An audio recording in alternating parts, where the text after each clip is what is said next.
Perdão pelos barulhos de fundo, se algum telespectador assistir isso aqui, mas meu pai tá discutindo, meu irmão tá vendo o jogo, e é isso. Deitado eu acho que vai ficar melhor, então eu vou começar a fazer deitado agora. Eu acabei de ler o segundo capítulo, salvei, meu Deus, talvez pontinhos interessantes que achei que poderia falar aqui no videozinho, da retrospectiva. E o segundo capítulo ele falou o livro quer falar de dívida. Aí ele tá trazendo desde o começo os primeiros sistemas de troca. Aí ele falou de como o escambo, na realidade, não progrediu de escambo para trocas comerciais, para moeda, para bancos e créditos e coisa do tipo. Não. Existia desde o começo um sistema econômico. Sempre existiu um sistema econômico. Um exemplo que ele deu, não sei se eu vou achar agora, fiz tanta marcação aqui. Ele deu um exemplo na Suméria antiga, tinha já um conjunto de prata guardado. Tinha um nome, ciclis, se eu não falar a memória, acho que era um ciclis. Aqui. Ele fala que na economia da Suméria tinha unidade monetária básica era o ciclo de prata. Então tinha uma moeda estatal, tinha uma moeda física, tinha um dinheiro, existia esse conceito, mas não era usado essa moeda como recurso de troca. Ela era usada como base para delimitar o valor de outras coisas, por exemplo, cevada. Uma porção, sei lá, 1 quilo de prata tem 60 porções de cevada. E a partir disso era promovida uma economia de troca de valores. A partir dessa denominação da prata como modelo, trocavam outros itens que não a prata para fazer essa economia girar. Isso eu achei bastante interessante. Ele também, aqui nesse capítulo do mito do escambo, ele falou de algumas sociedades tribais, principalmente. Só tribais. Duas, ele falou que ficaram muito na minha cabeça. Uma era uma brasileira, que... Deixa eu ver onde é que tá isso. É uma brasileira. Era uma tribo lá, eu não vou achar agora, mas era uma tribo lá que basicamente ocorria troca, ocorria um escambozinho, mas esse escambozinho podia dar violência. Eu não sei explicar muito bem isso, mas eu achei muito engraçado dessa tribo brasileira.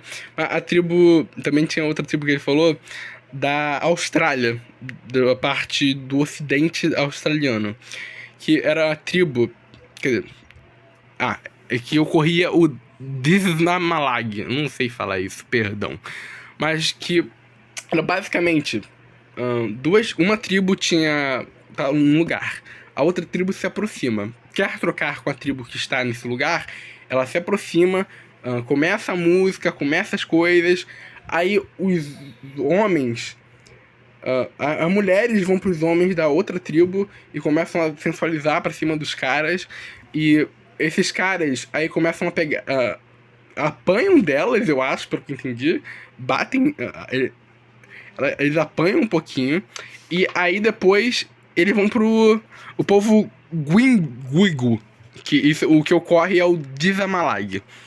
É isso que ocorre. E aí, depois dessa porraderia inicial, eles vão pro sexo, vão pro trepa-trepa. Aí depois disso, depois do sexo, os homens dão alguma coisazinha de valor para as mulheres, que as mulheres dão aos maridos, porque essas mulheres que foram fazer com os caras da outra tribo, que veio visitar eles para fazer a troca, elas têm maridos.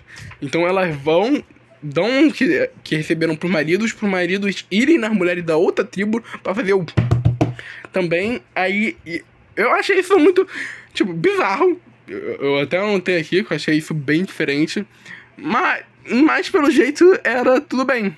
Aqui, até aqui fala essa parte. Quando elas voltam, não parte o tabaco aos maridos, que esse tabaco que elas receberam depois de fornicar. E eu só achei isso muito do nada. Eu achei muito de repente. Jogou muito na cara, assim. E é isso. Aí ele falou um pouquinho de uma outra tribo lá. Esqueci de onde era também, mas eu achei muito interessante. E ele falou também um pouquinho do negócio do crédito e favores que devem. Nessas duas páginas, principalmente. As pessoas antigas tinham uma noção de débito, elas tinham uma noção de dever alguma coisa ao outro. Mas o que se fazia? Não precisava de uma moeda, essencialmente, por causa disso, porque eles sabiam que deviam. Então, se eles deviam, sei lá, um boi pro outro, se no inverno fizesse frio, muito frio, eles dariam para pagar o que eles devem, dariam roupa, agasalhos pro outro.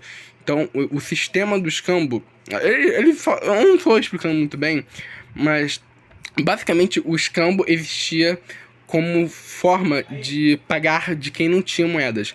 Se alguém não tivesse a moeda na hora. Se eu tenho um sistema ele fala aqui que todas as épocas nunca foi somente escambo. Sempre teve uma moeda envolvida. Ele fala até aqui, perto do final.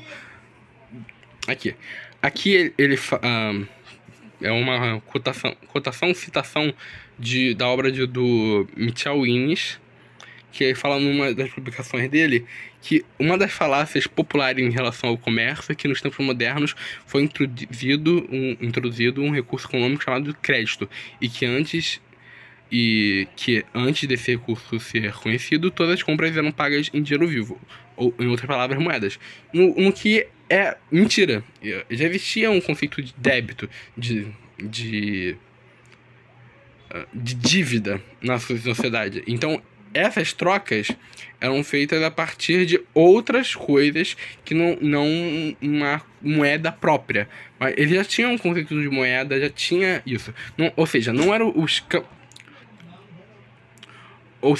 escambo não era o originário. Primeiro surgiu o escambo, depois essa progressãozinha até os sistemas bancários que nós temos atualmente.